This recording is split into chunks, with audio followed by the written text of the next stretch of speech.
Good morning, good afternoon, and good evening to you all, wherever you are in the world. And welcome to this week's edition of the Thursday Talk webinars on DME for Peace. Carl, I am the Manager for Partnerships and Strategic Innovation at Search for Common Ground, including the wonderful DME for Peace project. I'm excited to be your host today. So as many of you know, over the last 6 months, we've been hosting a number that are aimed at empowering peace builders around the world as they adjust COVID-19, sort of understanding the changing nature of our work, the effects of social distancing and other restrictions. Digital peace building has become an increasingly important part of our field. I would say integral to our field. That is why I welcome Judy Hawke of Build Up and Christian Cito Cirhigiri. And Christian, apologies, you just told me how to say it, but I tried my best. Of Conducive Space for Peace about pathways for new digital peace builders. Just a note, if you have a question during today's presentation, you can write it on the question function on your GoToWebinar dashboard, and we will address it once we reach the discussion. I'm now going to hand over to today's guests. Judy and Christian, you are very welcome to the Thursday Talks. Feel free to take it away when you're ready. Thank you, Jack, and we are excited to be here and to share a little bit about the collaboration that we've been working on this year between our two organizations who we both essentially were seeing a need for adaptation and for some more capacity building for peace builders, like knowing how to handle new COVID realities. And so we started coordinating and collaborating with our offers, and that's what we'll be sharing with you today. So I think, Christian, you're going first, is that right? Talking about your online space, and then I'll be talking after about digital peace building courses. And then just to give you just a rough agenda, then we were going to talk together about how anyone can get involved, some feedback and lessons learned from our respective and collaborative projects, and then just some basic ideas about how to get started if you want to look at integrating technology into your peace building practice. Anything to add, Christian? Well, that's perfectly well said, Julie. Thank you so much. I think I'm going to also just say a few words. Thank you very much for inviting us into this space, Jack, and for all the attendees who are joining in from different parts of the world. Really looking forward to this session. My name is Christian. I work for Conducive Space for Peace, which is a Danish-based organization that works on transforming the international support system of peace building. And what we look at more specifically is ways we can support local peace builders to be more effective in addressing some of the systemic challenges that are affecting the global peace building system right now. And we know, for example, with the reality of COVID-19, local peace builders are increasingly challenged to do their work. And this is also part of the reason why we joined forces with Build Up to find ways to create a space for local peace builders to interact and to continue sharing their knowledge and experiences during this period of the pandemic. So I'll just briefly tell you a little bit more about the platform that Conducive Spaces for Peace runs. It started actually in April when we had conducted a series of online consultations with Humanity United and Peace Direct to basically ask local peace builders how they're responding to COVID-19. And to a large extent, some of the findings that came from these consultations were that local peace builders needed a space, a digital platform where they could continue engaging during the pandemic and sharing the experiences of how the COVID pandemic is affecting their local peace building efforts. And one thing that also came out of this effort is that we noted that although increasingly local peace builders really wanted to use digital spaces and technology to do their work, to share resources and share knowledge, they were challenged to access internet. So together with Humanity United, Peace Direct, we started an initiative called the Digital for Peace Inclusion Initiative, in which we were able to raise some funds to basically support internet course for some local peace builders who are challenged to do peace building work during this time.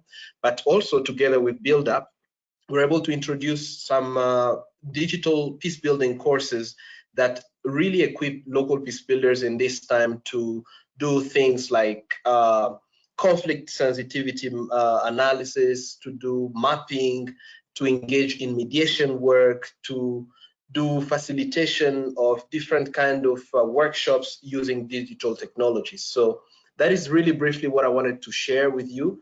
And at this point, we have been able to have on the platform over 450 different local peace builders from about 70 countries. And their responses has been that this platform has really created a bridge for them to not only share their work, but also to build solidarity with each other during this time, and to feel part of a community that is really supportive of them during the pandemic. So I'm gonna leave it there and maybe leave it to Julie for the presentation of the digital peace building courses that Build Up has been producing. Thank you. Perfect, and I'm excited to come back to that too, because I also have questions, about the space, and I'm a part of it myself, and it's a really great online space. So I'm talking about this course series that we developed also in response. It's funny, Jack, I did a DM&E for Peace webinar like a few months ago. It feels like 10 years ago, but we really talked then about what is digital peace building and gave more of an intro. And at that point, this course series was kind of a glimmer in our eye, and we put out a survey that we were running for people's priorities for what courses they would find useful during this time. So since then, we have published a couple of these courses, and several are close on the docket as well to still come out. So this is a free online course series that people can take either online on our website. We have a learning platform there, or via WhatsApp, which we're quite excited about as well. The two courses that are available now that, any listener to this webinar could now go check out are Digital Peacebuilding 101, which is probably the longest and most like foundational of the courses. And then Remote Capacity Building is the next one. And there are several more coming, and all of these courses are really designed to be very practical, almost how-to guides for the different areas of peace building with Christians' sort of help and utilizing the network that they have to say, like, what are the priorities of local peace building? We design the courses around that. So what are things that peace builders do that need to be adapted? So that's things like remote consultation, online dialogue, using data. So these other like core functions of peace building are what we're building the courses around, and we have about 8 planned. So those are coming in the docket. If anyone wants to go check out these courses, I put in the link here at the bottom of this slide, which I think I've now covered up. Sorry, there you go. And at that same link, you can also see the WhatsApp number to get to and to subscribe. We have around, at this point, 800 people that have registered or are in some like level of involvement with the courses. That's not including the WhatsApp ones, which increases. This is the country breakdown of those that have taken the time to introduce themselves, which is optional, so not everyone has. These are the countries that people are coming for that are engaging with these courses. And it's just been an exciting development. We found that when Build Up started 6-ish years ago, it was this really very niche topic within the peace building field of, digital peace building was kind of in its own little realm doing niche things. And while digital peace building has been around for longer than that, and people have been using it in different ways, COVID-19 has really just given people that push into seeing all the ways that it's relevant. And we're just seeing more and more that digital peace building isn't, digital peace building is just peace building. Like any peace building effort is going to have digital conflict drivers that have to be analyzed like alongside traditional conflict drivers. There's going to be digital elements, online spaces where conflict is taking place that affects physical spaces. And so just further integrating digital peace building into just an everyday peace building practice or thought has been exciting, and seeing the different ways that people are doing that now has been a benefit of the courses, I think. So we're going to talk about how to get involved. Christian, do you want to start? Yes. In terms of how you can get involved with our online platform, you can either send me an email to christian@condusivespace.org, or you can visit our website on www.condusivespace.org, where we have actually a link that will help you to connect with our online platform. Whichever way, please reach out. We'd like to get all of us connected and also to continue learning on how we can adapt using digital technologies and help local peace builders in this moment to still be able to continue somehow their work using different technologies. So that's our plea and our invitation. Yes, and on the online course front, I gave you the link already of where you can go take the courses yourself, which is a good place to start. I would say there's another area of involvement that we are exploring and doing some active collaborations on now about institutions wanting to get involved. So like at your organization, if you have a cohort of staff, for example, that want to go through a course together and like maybe have some support from our end, or like connect you to, you know, maybe other practitioners or mentors in the area or something. We're exploring what that looks like. But you can also contact me at julie@howtobuildup.org if that's something that interests you. But the best place to start is probably just taking the courses as a good place to get involved. I'm pushing us through so we have lots of time for discussion and questions afterwards. Feedback and lessons. Maybe I can start this one, Christian, and you can add. So feedback and lessons from the course side. Some feedback that we're getting is, you know, we need more topics and more languages, which, yes, we agree, and we're actively working on it. We have the 8 topics planned and in the docket now. Digital Peacebuilding 101 will be in French, Spanish, and Arabic by the end of the year. Spanish much closer, it's almost done. So we're working on those things. Some more feedback is about accompaniment processes, which we know and is typically how we do our work at Build Up. We specifically designed these online courses that they could be completely standalone and repurposed. Like all of the content there is created with sort of the license for people to take it and use it as they will with their own organizations or own trainings or whatever. So all has a common content license there. But we're working on it and open to other ideas about how we can support that or support people going through these courses.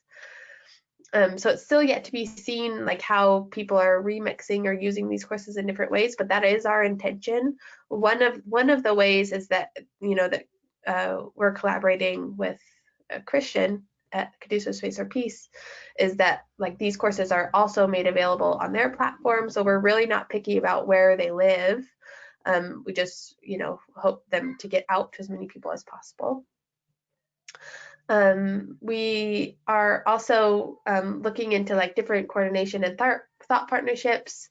Part of the collaboration here with Conducive Space for Peace is a larger collaboration around the Shift Power for Peace initiative, which includes there a small fund that Peacebuilders can access for tech tools that are needed. So that's one example of like, you know, creative collaboration coordination opportunities here. So that's been some of the lessons. I'm going to stop, Christian, if you have any more to add on your end.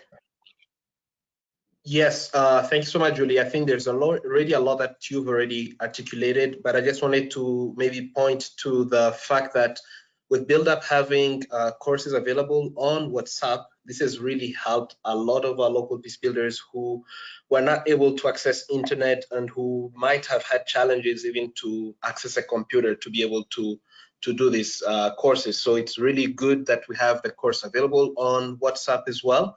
And in terms of other feedback that we received for the online platform, increasingly we're having participants who are not English speakers and who would like also to be part of the exchanges and discussions that are happening on the platform. So we are really exploring ways to do simultaneous translations and to actually make sure everyone is included in the discussion that are taking place.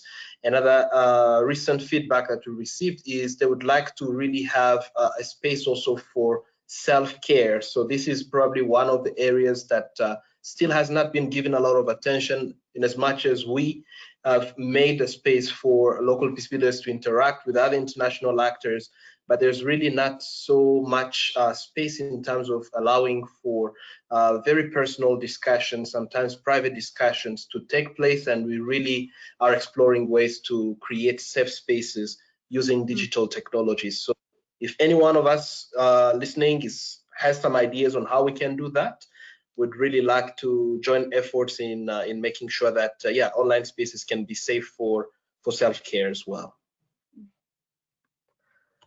That's great. Now we have a few more things to share around, which I hope listeners here may be interested in the meat of it, of like, if you are new to the digital part of peace building, how can you get started? So I can start having some points and then Christian add. One I would say is join a community of people doing it, because people have been doing it for a while, and it helps to see examples and to not feel like you're reinventing the wheel or discovering something brand new when you come to digital peace building. The community that Christian's talking about here, the online one, is a great place to start. We also host a community of practice that convenes annually at the Build Peace Conference. That's a place that I think is a great one to form both contacts and get inspiration for what other people are doing around the world using technology. So I think that's probably a good place to start, is join a community and join the conversations where it's happening, that people are integrating technology into their peace building already. Another one I just plug in is like, take the course. A part of that joining the community is knowing what sort of shared language is used, and having some examples already in your wheelhouse and things there. So taking the courses, I think, is a good place to start. Second, I think there is a reimagination of technology that needs to happen, and that reimagination being around thinking about the functions that it serves and the different types of technology that are available. One of the frequently asked questions that we are getting in this course is, this is great, but how can it work in my environment where no one has internet? Or how can it work in my environment where, even electricity is limited? And we share a lot of examples about this in the course, and can share more, that, you can think about tech as broadly from, text messages to radio to, you had Bronca on here who runs AI for Peace. So you can think about it really broadly, but I think it helps to simplify it and thinking about the functions that serves. We put that in a framework of, data management or networking or strategic communications. So that more about that in the course. I think another helpful place to start is not starting with what, in terms of the technology platform, because we often will get people coming to us and saying, like, we want to use Facebook for peace building, or we want to use WhatsApp for peace building, or we want to use drones for peace building, and coming in with like a really strong idea about what technology you want to use. Typically, we'd say you need to start further back and really, describe like what strategic use that technology has towards the peace building goals.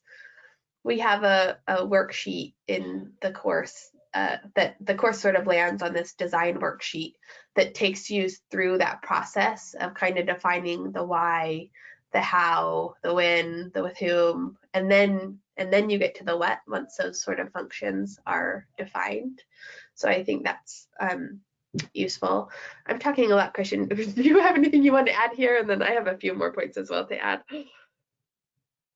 All right. I really don't have so much to add, really, just to encourage those who are joining us to check our platform as well as to join the courses and to also engage in these discussions on how we can use digital technologies for peace building purpose. So I really look forward to continuing the discussion with them on the online platform. That's perfect. Thank you. I'll just add one more here to the end, which is that when getting started often looks like just talking with the people that you might be designing an innovation around. We call this human-centered peace design. One of the courses will be coming up about it. But it is unfortunate, yet happens a lot, that new apps are created or platforms are developed or tools are used without involving the end users in the design process, and that just often ends up in the innovation space as like just a waste of resources or a platform that's designed that no one user uses. So there's ways to avoid that with using like an intentional human-centered design process, which I think is another good place to start when you're thinking about how can I get started. Often that is, let me talk to the users of my imagined tech and see what their actual needs are.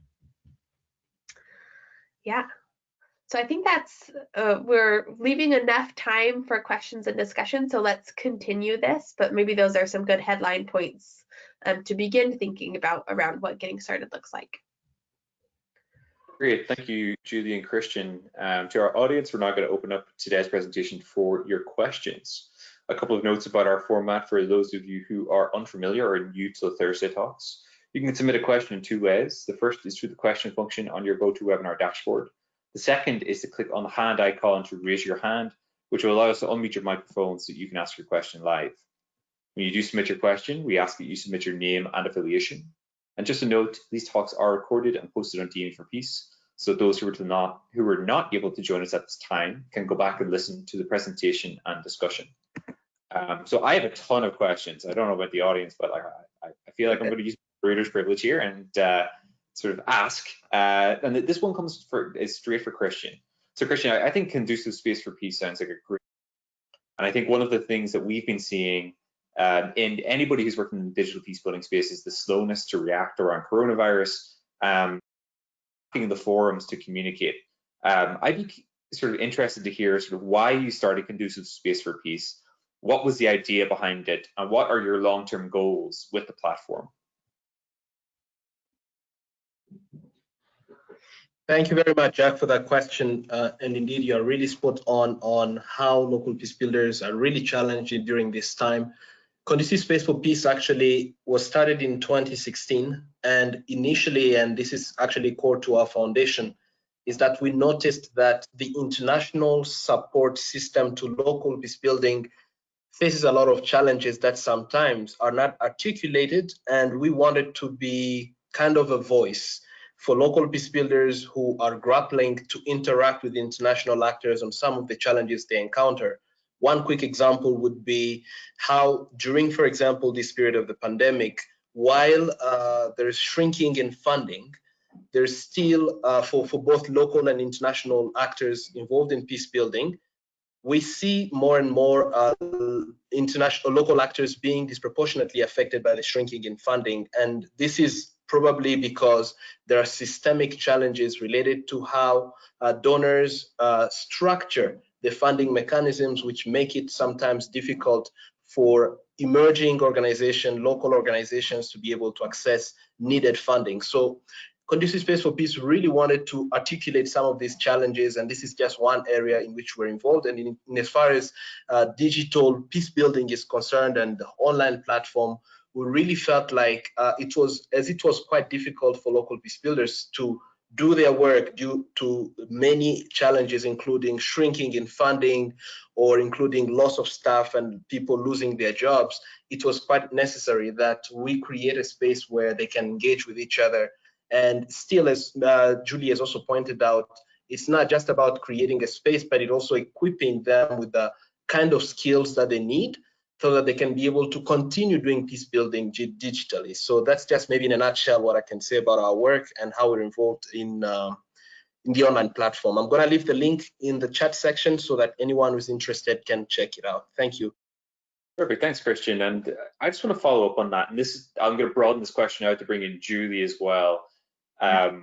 One thing that's not quite clear is like, what are the main challenges to online coordination that local peace builders have? Is it access to like reliable internet? Is it access to platforms? Christian, in your experience, what is it that makes Conducive Space for Peace like unique? And Julie, what do you think the barriers are to like general coordination online amongst peace builders? I'll let you take that one first, Christian. All right, I'll jump in first. Thank you so much for that follow-up question. I think one of the ways that Conducive Space for Peace has been able to make itself a leader in this time has been really necessarily focusing on how to create spaces for local peace builders to interact with international actors about challenges that they are facing, not only with regards to COVID-19, but really looking at some of the system challenges that local peace builders encounter on a day-to-day basis that limit their agency to be quite active in peace building. So I think that's really one of the facets of our work, and we have different strands. We do a lot of work on research to really try to understand and hear and amplify the voices of local peace builders on these different aspects of challenges that they're facing. We do also a lot of work in country-based work. We are doing some work already in Colombia, in Myanmar, and now we are finding a way to develop some work in the DRC. And so it's really a multifaceted process. We also involved in reimagining. I think Julie has talked about the reimagining of the digital technology and what purpose it achieves. Right now, we're also thinking about how to reimagine the whole international system of support to local peace builders, because COVID-19 has changed so much, has challenged so much of our tenets in how we think about peace building, that we need to create a new picture, a new vision for peace building that gives agency to local peace builders, that recognizes their dignity, and that actually creates space that is intentional for them to address the challenges they do face. And I think technology is one way, and we really are glad to be in this partnership with Build Up to be able to pave that way for them. Yeah, to add on to what Christian has already, articulated just, perfectly there already, is that I think COVID-19 has given that push in two ways. Like COVID-19 is, in this intersection of ways that COVID-19 has given the push towards local peace building, like more so than ever. International actors are seeing just like how unimportant they are, and how important those who are on the ground are. And so there's been that push. And on the other hand, the push towards like the need for digital uses. It's difficult to answer your question, Jack, and speaks to the larger difficulty of networking global peace builders, is that there are just different needs. It's hard to identify a single, a need that people have, because people are all working in very different contexts.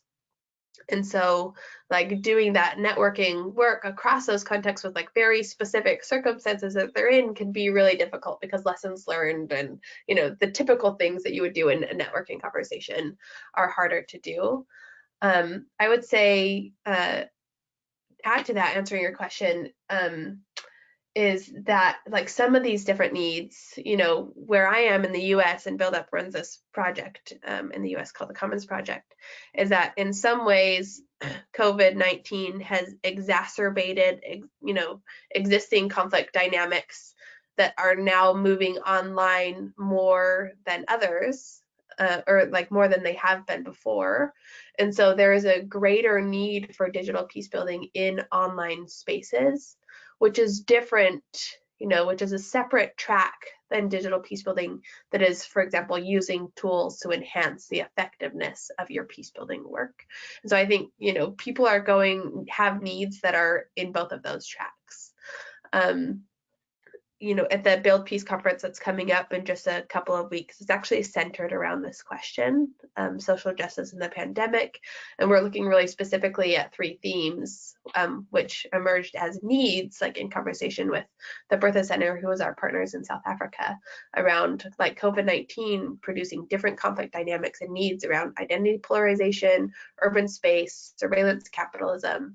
And there's a lot more as we just see the ways that like the pandemic is intersecting with peace building needs, is intersecting with tech.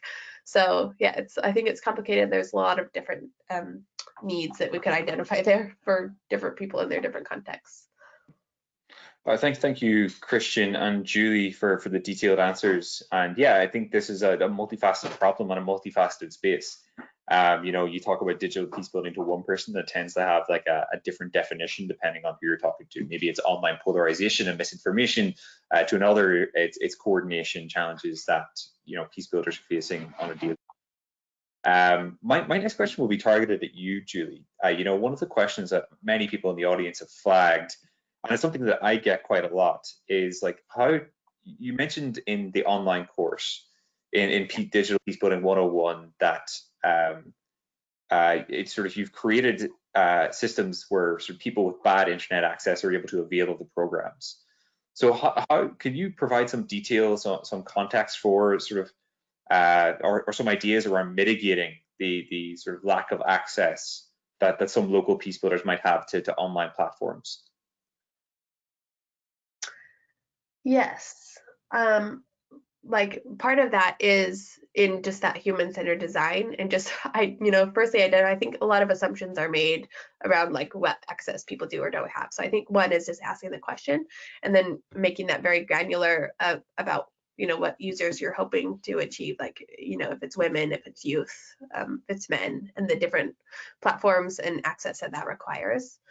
Another one is like, for example, trying to use those who do have access to include those who don't have access in innovative ways.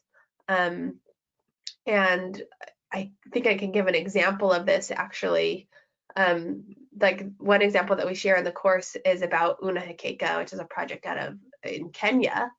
And in this case, there's community ambassadors that are involved in the project. So Unahakeka is like a rumor reporting platform, so it's specifically addressing misinformation and disinformation. There's community ambassadors involved who are connected to the internet and have mobile phones, but most of the people in the communities they're working in don't. And so what that project design has done is, like, the innovation there is that those who do have access, these ambassadors, are actively including and reaching out to people that don't, and the community who don't have access are reporting rumors to the ambassadors, who then send it and connect it. So it doesn't have to be, that you need to provide everyone a mobile phone to be connected to your platform, but there's different ways of thinking about access as well, and just connection that wouldn't have otherwise been possible. Does that answer your question? Yeah, no, I think the big thing is like trying to demonstrate to our audience today that, innovative technology does not mean like a brand new app or something that's incredibly high tech or like machine learning, these glamorous terms that are thrown about when you see a lot of digital peace building projects. But it's actually, the application of an existing technological solution to a new problem. Yeah. And I think that's like a really important point. And Julie, something else that we haven't even really touched on, but you mentioned in your last answer is the how about your Build Peace conference coming up in November 6th to 8th. Yeah. Provide our audience today with some more information about that and how they can register.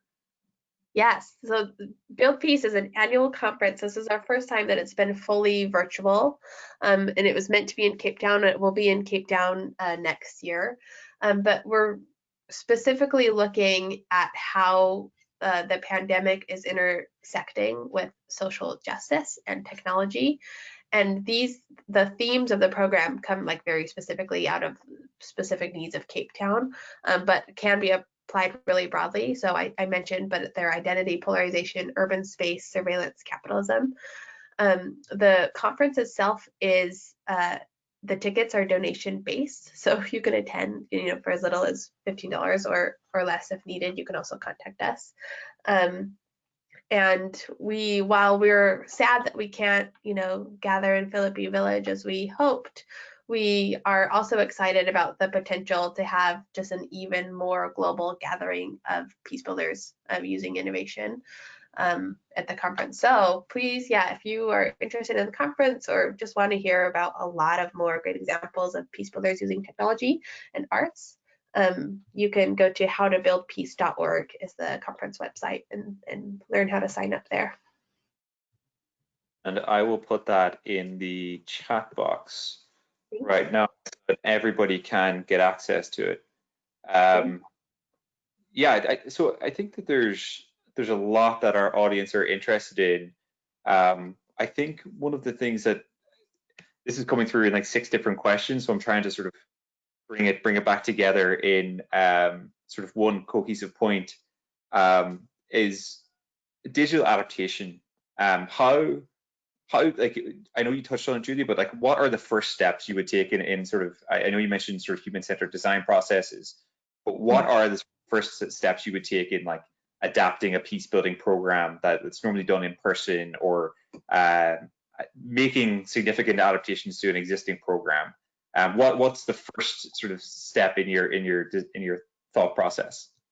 Yeah, it depends so much on like what is the peace building practice that's being adapted from, which I think is why we're intentional about making this capacity building series about digital adaptations, where we have digital peace building as a foundation. But I think it really depends on what you're doing as your peace building practice first. Are you doing online dialogue? Are you doing consultations? Are you doing research and data work? And that's where like the adaptation would stem from. So that really differs. I would say if there's like a broad advice I could give across maybe all of those adaptations, is that I think it is helpful to imagine like what technology enables in that process, and not just think about, oh shoot, this is a plan B, now we have to adapt, and like this isn't what we initially hoped for.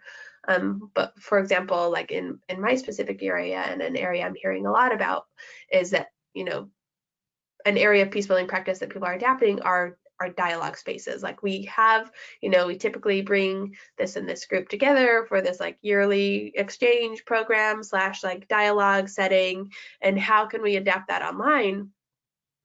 And there are ways, there are different platforms, and there's a lot of advice that we can give there. But I think a helpful question is, like what does it enable? It enables oftentimes greater scale. It oftentimes enables greater diversity.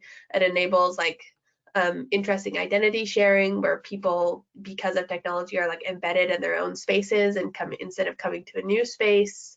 And so just like thinking and I think designing around those new possibilities is helpful. And part of that is just that reimagination process.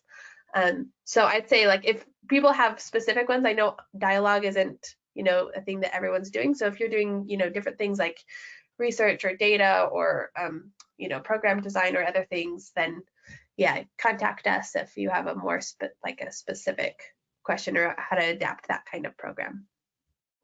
Great, thank you, Julie.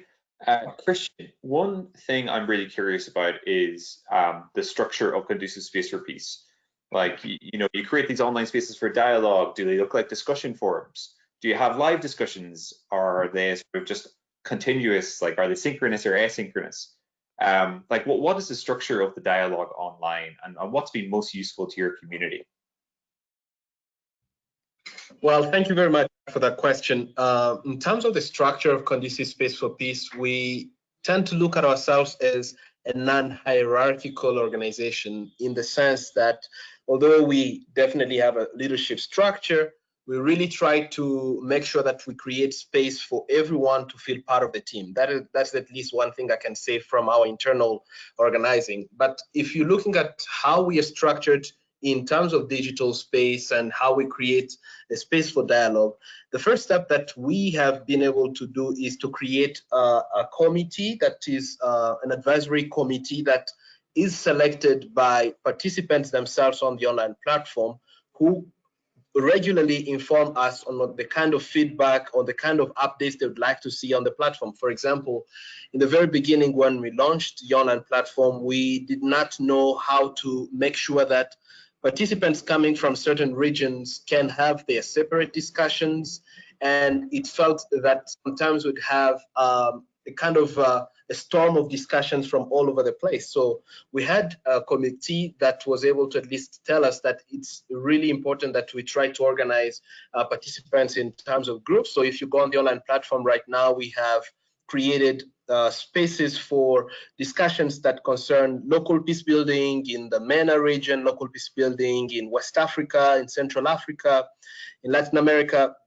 And that really creates a space for local peace builders to continue to engage. And I think one thing that has been key, at least for us, is to make sure that however we structure ourselves, that the voice of local peace builders is at the center, that we are not just doing it because we want to structure the digital space in a certain way, but we really make sure that it's because of their inputs and what works for them to be feeling included in this digital space. That was we take into consideration. And we're going to wrap up with one final question, which I think builds nicely on your point, Christian. It comes from Claudio Alberti, and Claudio writes, like, how do you, when it comes to online dialogue, how do you ensure that it remains an inclusive process? How do you create these safe spaces effectively? That's a really, really important question, Claudia, and it's one that we have really been struggling with ourselves, and it has taken time to really crack the nut, if we may say.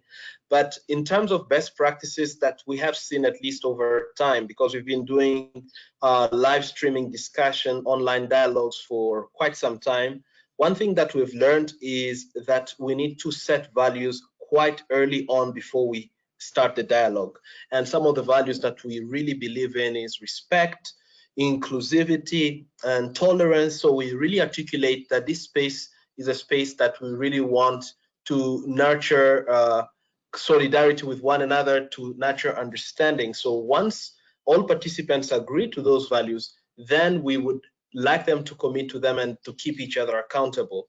But I'd like also to say that sometimes we face situations when someone is sharing something that might be controversial, and at times it's hard to move away from a certain focus of the discussion to bringing everybody into the discussion. So some people might feel very passionate about certain topics, but if you're moderating the space, the challenge that sometimes I do face and my colleagues do face is how to make sure that it doesn't become a monologue, that one person is not the only one talking, but that we can still bring people that are in the dialogue into this kind of discussion. So that's just really what I can say, Claudia, but it's really a challenge, and it's one that we're working on every day. Yeah. Julie, do you have anything you'd like to add? Yeah, I would just add one more to that, is that like online dialogue can take form in a lot of different ways, you know, from sort of high demand where you're completely live to a completely asynchronous discussion forum quite place, and a lot of points on that spectrum in between. And so I'd say depending on the level of risk that you foresee where inclusion would not be met, then you can make some of those format decisions based on that. But then just adding to what Christian is saying about moderation, you know, you kind of, with online dialogue, and this is a place I primarily work in, is that you have to take the component pieces of what a physical dialogue or relationship building process would be, and then build them back up online, which needs different timelines, different mechanisms for forming relationships and trust. And that can be a longer conversation I'm happy to have with people. But essentially that, yeah, it just requires a redesign and a rethink and a lot stronger moderation in terms of what Christian said, like creating the norms and behaviors of that online space. Great. Well, thank you, Christian and Julie, for sharing with us today. And thank you for being so open during the question and answer section. To anyone online that has questions about sort of Julie or Christian's work, the great thing is that this webinar is recorded and will be posted on the DMV for Peace Media Gallery later today. Please feel free to return to it, continue the discussion in the comment section, and let's continue to learn as a community. Thank you to everyone for joining today's webinar. We've really enjoyed doing these sort of digital peace building webinars over the last 6 months. We look forward to continue doing them. So thanks again, and thank you, Julie and Christian. Stay healthy and take care. Okay. Thank you. Bye, everyone. Thank you. Take care, and thank you, Jack, for the wonderful facilitation. Far too kind, Christian. Bye-bye.